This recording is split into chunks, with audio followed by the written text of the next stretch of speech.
ইমানবিলাক পাব্লিক ওলাই আহিছে আজি হৰিভক্তি ৰসত মিলিত হৈ আছে।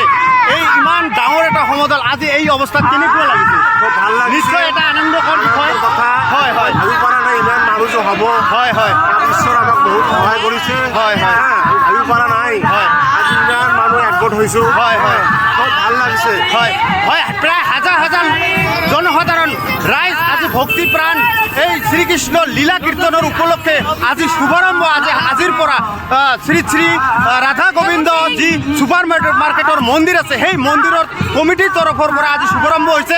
গতিকে সমূহ ৰাইজক মানে সকলোকে আমন্ত্ৰণ জনাইছে। লগতে এই হৰিভক্তিৰ ৰস সকলোৱে একগোট হৈ আহি যাতে সহায় আৰু সহযোগিতা আগবঢ়ায় সেই অনুযায়ী এওঁলোকে কমিটিৰ তৰফৰ পৰা আহ্বান জনাইছে। আজি এই অৱস্থাত কেনেকুৱা লাগিছে?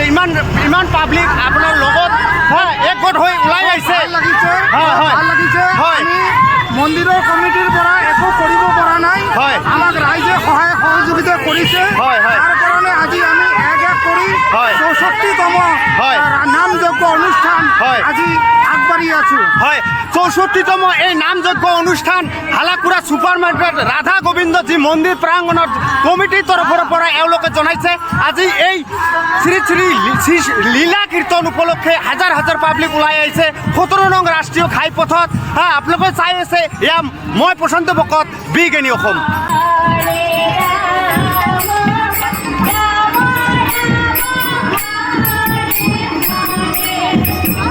হয় মই এই মুহূৰ্তত উপস্থিত আছোঁ 17 নং ৰাষ্ট্ৰীয় ঘাইপথেদি আমি গৈ আছোঁ। এয়া ছুপাৰ মাৰ্কেটৰ যিটো ৰাধা গোবিন্দ মন্দিৰ আছে সেই মন্দিৰৰ তৰফৰ পৰা কমিটিসকলে আয়োজন কৰিছে 6 দিনীয়া কাৰ্যসূচী মতে অষ্টলীলা কীৰ্তন। তো আপোনালোকে ভক্তপ্ৰাণ যিসকল যিমানবিলাক ৰাইজ আছে এফালে পোকালাগি বিদ্যাদাবৰী ঘৰিয়ালডাঙা হালাকুৰা জিপিৰ যিমানবিলাক সমস্ত ভক্তপ্ৰাণ ৰাইজ আছে আপোনালোকে আহক আৰু এই ভগৱন্ত শ্ৰীকৃষ্ণৰ যি ভক্তি ৰস এই ৰসত মিলিত হওক। এয়া এটা সুন্দৰ ক'বলৈ গ'লে এটা ভক্তি ৰসৰ এটা আমেজ ল'বলৈ চেষ্টা কৰক। কাৰণ এই দিনত আজি ভক্তি ৰসৰ অবিহনে ভগৱন্ত শ্ৰীকৃষ্ণৰ ৰস যি হৰিভক্তি প্ৰাণ ৰাইজ আছে এই হৰিভক্তি অবিহনে পৃথিৱীত আৰু একো নাই ক'বলৈ গ'লে নে কি কয়? হয়নে নাই? তো ইমান দীঘলীয়া এটা শাৰী আজি সকলো সৰ্বসাধাৰণ ৰাইজে ওলাই আহিছে। নিশ্চয় নিতান্ত এক ক'বলৈ গ'লে প্ৰশংসনীয় হালাকুৰাবাসী ৰাইজৰ কাৰণে হয় সঁচাকৈ খুব ভাল লাগিছে। এটা আনন্দকৰ বিষয় ক'বলৈ গ'লে যিহেতু মানুহে আজি এই সময়ত ভক্তিৰসৰ ব্যতিৰিকে আৰু একো নাই ক'বলৈ গ'লে। কাৰণ এই লীলা কীৰ্তন এই কীৰ্তনৰ মাজেদি আজি আমি সকলোৱে একগোট হৈ সকলোৱে ওলাই আহিছে এটা বিশাল সমদল। কেৱল হৰিভক্তিৰ নাম বিনে একো নাই এই কলিৰ যুগত ক'বলৈ গ'লে। তাই এই মেছেজ এটা সকলোলৈ ইতিমধ্যে বাৰ্তা হৈ যাব। আপোনালোকে চাই থাকক মই প্ৰশান্ত ভকতৰ সৈতে বিজ্ঞানী অসম।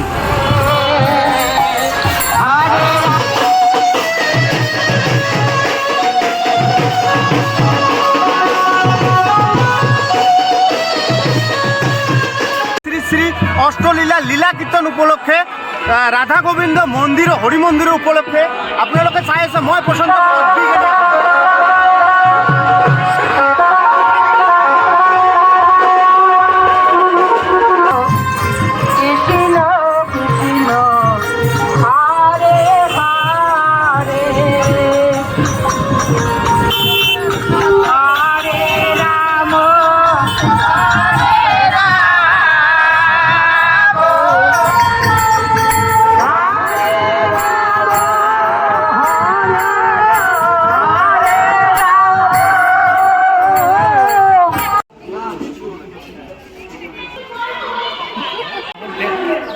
গোবিন্দ হৰি মন্দিৰ প্ৰাঙ্গণত 64তম মহানামযজ্ঞৰ আয়োজন কৰিছিল।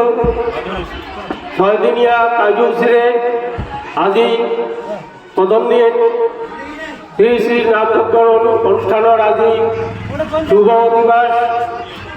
এই শুভ দিৱসত আমি সকলো সত্ৰাঞ্চল ভক্তপ্ৰাণ ৰাইজক আমি উপস্থিত একান্তভাৱে কামনা কৰিছোঁ।